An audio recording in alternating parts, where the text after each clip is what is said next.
You've heard the name Harriet Tubman, right? Of course you have. We all know her as a hero of the Underground Railroad. But the story we think we know, that's just one chapter in an absolutely incredible life of struggle and service. Her fight for freedom was waged on so many different battlefields, and honestly, the full scope of her courage is way bigger than most of us were ever taught.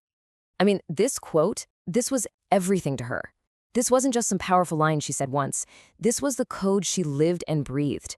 This single idea that freedom was as essential as life itself, that's what fueled every single dangerous mission, every act of defiance, and every battle she would ever fight. It's really the key to understanding her entire story. So to understand the legend, you first have to understand the brutal world that created her. Her resilience, her strength. It wasn't born in some big moment of triumph. No, it was forged day by day in the fires of slavery.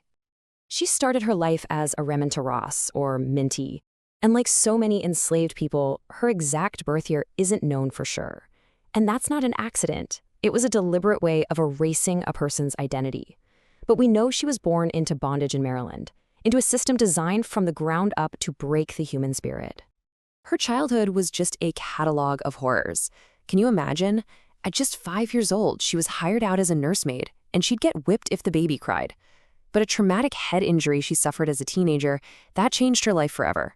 An overseer threw a heavy metal weight, it wasn't even meant for her, that struck her in the head and nearly killed her.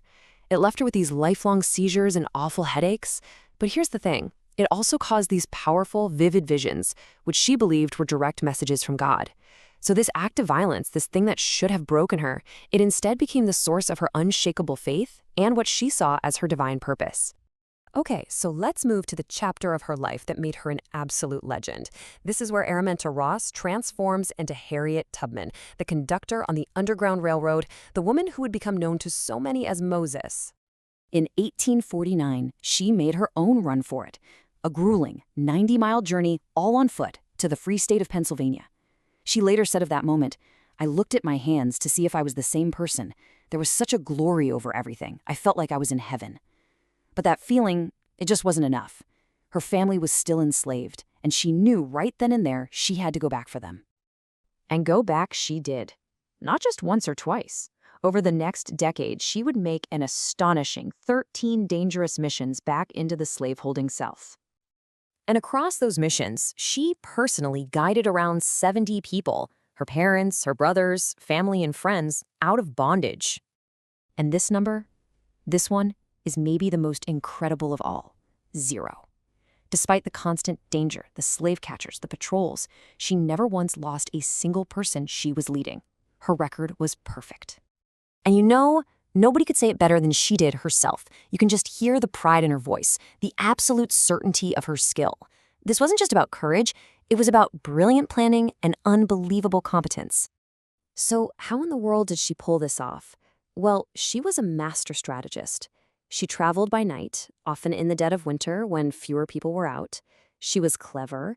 She started her escapes on Saturday nights because she knew the runaway notices wouldn't get printed in the papers until Monday morning. That gave her a critical head start. She used spirituals, these beautiful songs, as coded messages to signal danger or that the coast was clear. And yeah, she carried a revolver. It was for protection against slave catchers for sure, but it was also to make it crystal clear to her passengers that turning back and endangering the whole group was simply not an option.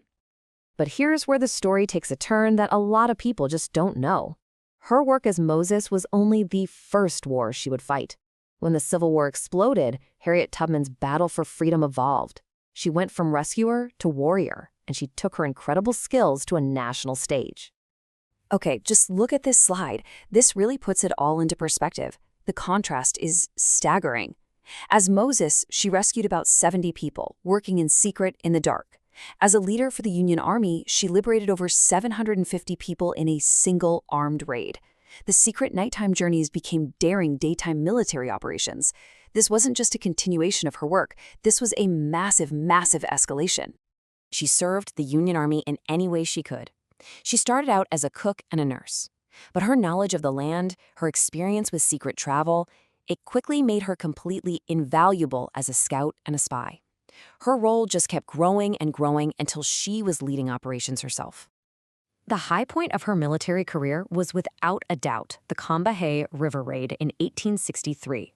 Using intelligence she gathered from her own spy network, she guided 3 Union steamboats up a river in South Carolina that was full of mines. They raided plantations, they destroyed Confederate supplies, and, most importantly, they freed more than 750 enslaved people. I mean, just let that sink in for a second. Harriet Tubman became the first woman in American history to lead an armed military assault. The same woman who had been enslaved, who couldn't read or write, was now a military commander leading men into battle for the cause of freedom. It's just incredible. So, the war is over, the Union wins, slavery is abolished. You'd think maybe, just maybe, she'd finally get some rest, right? Nope, not Harriet Tubman. For her, the battle for justice just shifted to new fronts. She never, ever stopped working. She just channeled all that immense energy into new kinds of activism. She fought for a woman's right to vote, working right alongside famous figures like Susan B. Anthony. She fought poverty, and she took care of her community, eventually setting up a home for elderly and poor African Americans. And her argument for suffrage was just so powerful and so simple. It wasn't about some abstract theory. It was based on her own lived experience. She had fought, she had bled, she had suffered for the country. She believed she had earned her voice, and she believed every woman deserved the same. So after a life defined by just unbelievable courage across so many different arenas, what is the lasting impact of Harriet Tubman? Well, her legacy is something America is honestly still coming to terms with. This timeline really shows how our recognition of who she was has grown over time. When she died in 1913, she was buried with military honors. A century later, plans were made to put her face on the $20 bill. And then, just recently in 2024, she was posthumously commissioned as a general. It's pretty clear that we are still catching up to the true magnitude of what she did. Harriet Tubman's life proves that the fight for freedom is never just about one issue or one single era. She was a liberator, a soldier, a strategist, a suffragist, and a humanitarian. The question her incredible legacy leaves for us isn't just about how we remember her. It's about where the battlefields for freedom, equality, and justice are today.